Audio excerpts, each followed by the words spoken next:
just quite annoyed that nobody was filming that. That would have been £250 to the club funds. Can you hear me okay? Yes. No? Well, you're okay then. President Margaret, fellow Rotarians and distinguished guests. Thank you, President Margaret, for your kind of introduction. When Margaret took over as president of this club, it was standing on the edge of the precipice. But under her leadership, I'm pleased to say we've taken a giant leap forward.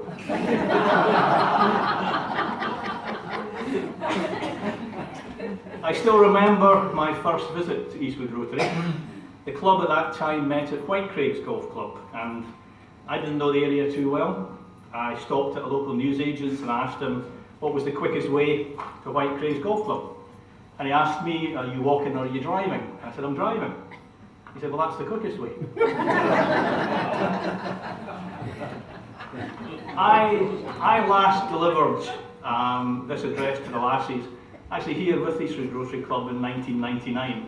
And I knew it made a bit of an impression because they did say, we're definitely going to have you back. That was 17 years ago. Anyway, I checked online because I wanted to know what was a good length of time to actually speak at a function like this. And there was a great quote that I picked up, and it said, never speak longer in public than you can make love in private. Well, you can all be upstanding.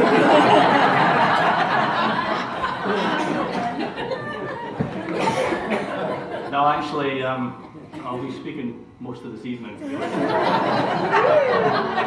into the early morning. Who knows? Okay, you're lucky I'm here actually. I did have a better offer. I should have been speaking at East Renfrew Council Burn Supper, but the office wouldn't let me off for the time it would take to get to Hawaii and back. So. And I didn't actually think I would be able to even speak tonight because I was stoned last night. And that'll teach me to drive slowly through Barnhead at closing time. We have the Barnhead team in tonight, excellent. Barhead, where means we're sharing a taxi, means I'll take the engine, you can have the body and tyres. And of course Angela from Paisley. And Angela tells me that Paisley people actually have timeshares in Barhead. No, seriously, I did, this was actually a joke for Rob, who normally would be filming this. And I was going to say to Rob, you know, if you go to the Barhead, take your camera, because you'll see things there you'll never see again, like your camera. And a lot of you probably don't know, but Rob has recently completed a course in digital camera techniques, and honestly, I really did find this surprising. He was telling me, this is deadly serious, he was telling me that the lecturer told him that Japanese scientists have now created a camera which has got such an immense shutter speed that you can actually take a photograph of a woman with her mouth closed.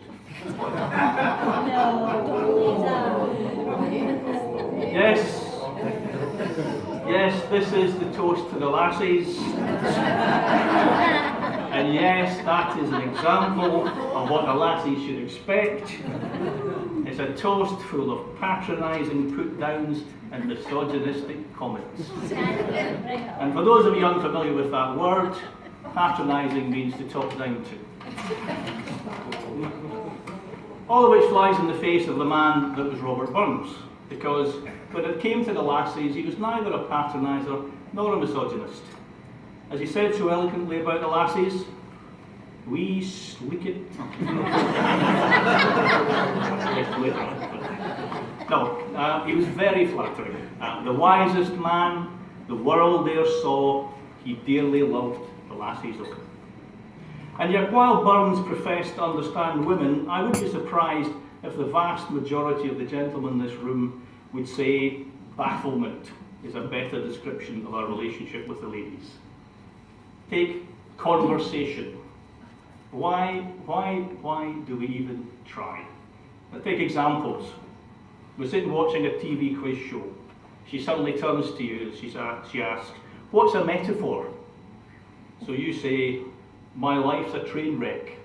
And she said, "Yeah, but what's a metaphor?" And let me appeal to the lassies on behalf of all men, because the best thing is don't ask us questions, okay? Because if it's quiet and you ask, "What are you thinking about?" the true answer is, "I'm just thinking how quiet and peaceful it was just then." But they want to talk. And apparently when your wife asks, "Do you think I can go out in this dress?" having a quick look out the window and saying, "Yeah, I think it's dark enough now," is not a good answer.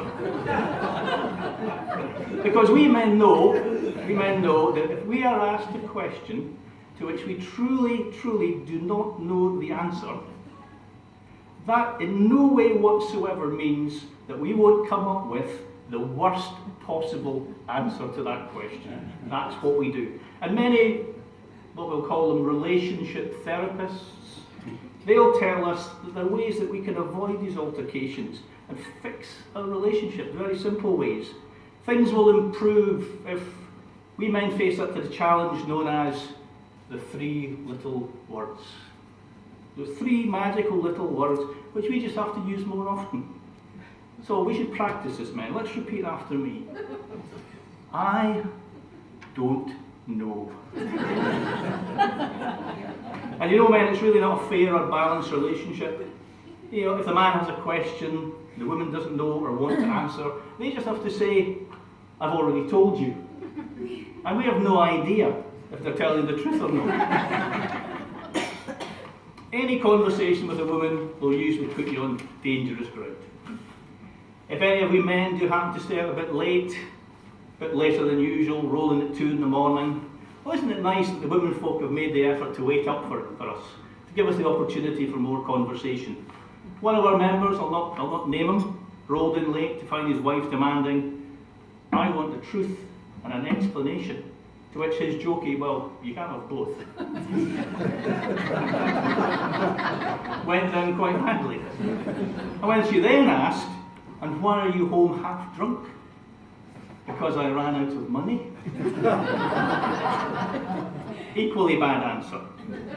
So although Burns could write some very sentimental lines about women, the sweetest hours that I e'er spend are spent among the lasses o', he could also brilliantly illustrate the angry, grumpy side of women.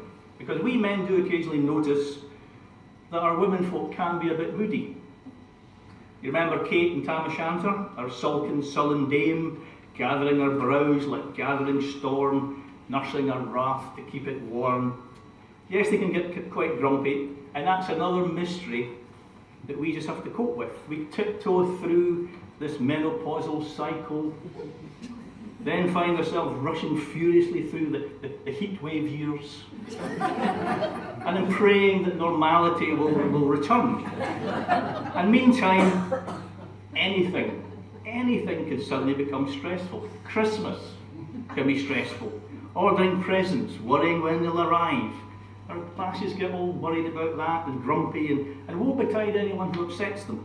The poor parcel delivery guy came to our door just over Christmas. Heather answered the door. "What?" I have a parcel for your neighbour." "Well, you're at the wrong house." My attempt to lighten the mood over Christmas backfired. I secretly swapped out our bed for a trampoline. Honest. And the roof. Then there was the Christmas when the boiler packed in a couple of years ago, had to be replaced. I let the plumber in, he's standing in the hall. "Where's the old boiler?" He's in the kitchen doing the washing up. We all saw that one coming. That's another 24 hours in the doghouse. And talking of Christmas takes me another area ripe for disaster. Buying her a present. Why do we bother, right? In the early years we make a great stab at it, don't we? Such fools that we are. But it does bring me to my specialist subject, I have to say, ladies' underwear.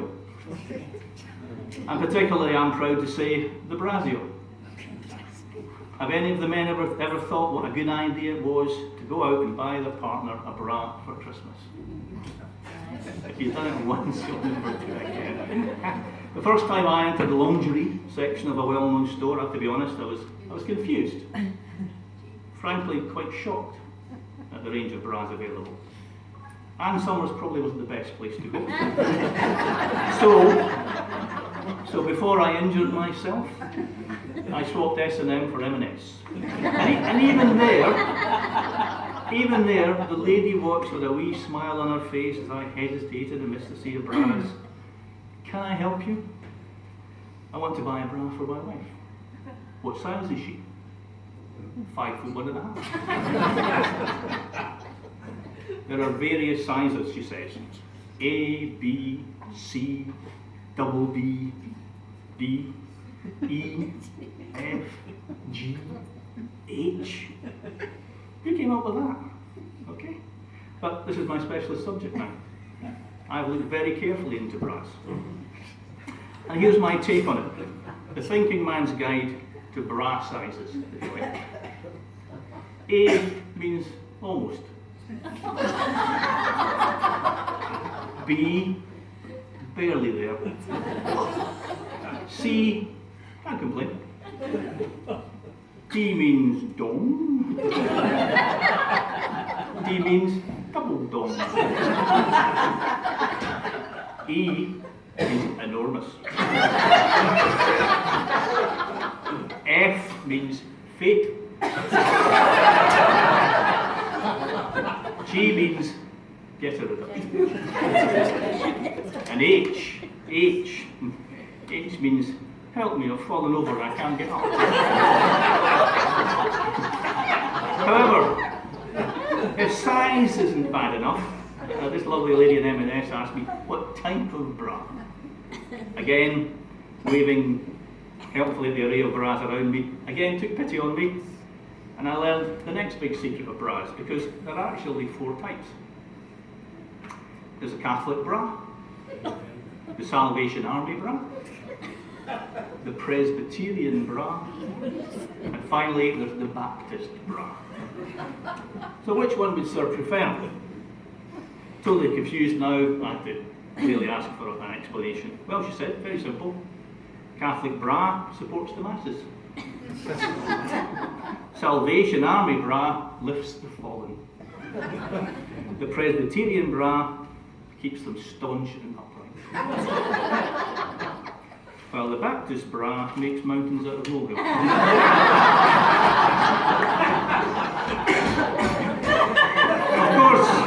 Of course, the more liberated lady, rather ironically, might consider the type known as the wee freeze, but that's it. So of all the things I've done, getting into trouble, buying presents, probably pretty high up on the list. But despite these traumas and setbacks, we keep on trying because, as Burn puts it, had we never loved so kindly, had we never loved so blindly. And that brings me to the other source of joy and distress in families, in weddings, in marriages, children. Now, as many of you know, I'm one of 6 children, brought up in a 2-room tenement flat in Dundee. And it's a strange fact that it wasn't actually until I got married that I got to sleep in a bed by myself.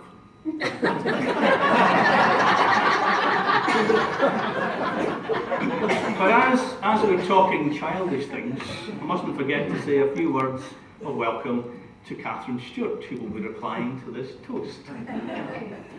She tells me she had a happy childhood. Didn't have many toys, but she can remember her dad used to put her inside an old tyre and roll her down a hill. They were good years. And I'm sure she's already noted down what Burns might have said of me. I'm a skellum, a blaring, blustering, drunken bellum. That frae November till October, in market day there was nae sober. Which brings me very neatly to Catherine's husband, Jim. A banker. Brought up on the 3 R's. Rangers and Rangers Reserves. A a big footy fan, and I know they say football is a game of two halves, but not for Jim it's not. At least 6 pints. Right? He's a big pub quiz fan as well. Sadly lost out tiebreaker in a recent pub quiz. The question was, where do women have the curliest hair? Apparently the answer should have been Fiji.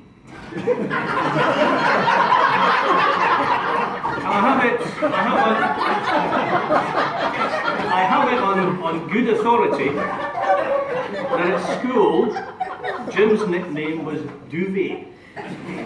He was turned down that often. Then he met Catherine. So Jim and Catherine, married for over 30 years and still very much in love. How about that guy at the pole dark and him with the checkout girl eyes? And Catherine's driving is legendary.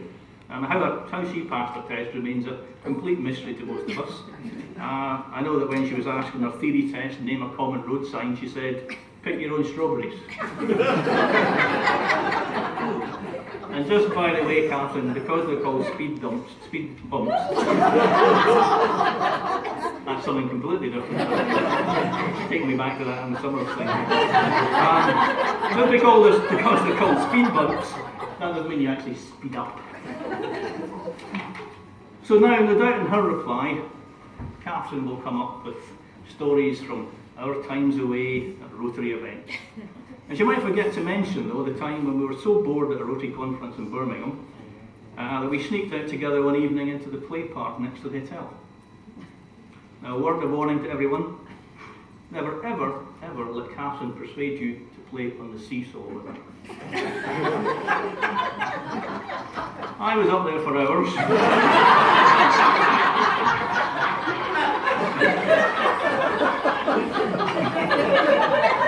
And if that ice cream van hadn't come along, I don't know if I never got back to it. Anyway, some final comparisons between the lads and the lassies. Not the obvious references. I mean, look how beautiful you all look. How well turned out when you compare to the chaps, although we're matching you for dresses. I mean the subtle things. So while a successful man is someone who can earn more money than his wife can spend, a successful woman is one who can find such a man. Men, we believe we can have the last word in arguments, but actually women have the last word. So anything the man says after that is the beginning of the next argument. Take my own wife. Recently asked, what was it she most liked about me? My firm, trim body or my intellect? No, your sense of humour, she said. But I can say with some authority that Heather's special subject, and that of most women, is the children. A woman knows all about her children, their best friends, dental appointments, the clubs they attend, what they like to eat, what they dislike, their secret fears, their hopes, the dreams. A man is vaguely aware of some short people who live in the house. Everything I've said is, of course, purely for entertainment. I mean none of it, obviously. I can also say, as we look forward to the response, that at Eastwood Rotary's Fun Supper, we've never had anything from the lassies but a top-rate reply. And I'm sure that's what we get tonight. Anything but a top-rate. So let me end on a conciliatory note, as a pathetic attempt to head off Catherine. As Burns said of all our wonderful lassies, all nature swears the lovely dears, her noblest work she classes o', her prentice hand she tried on man, and then she made the lassies go. Gentlemen, could ask all of the men in the room to be upstanding. Toast is the lassies. The lassies. The lassies. Thank you.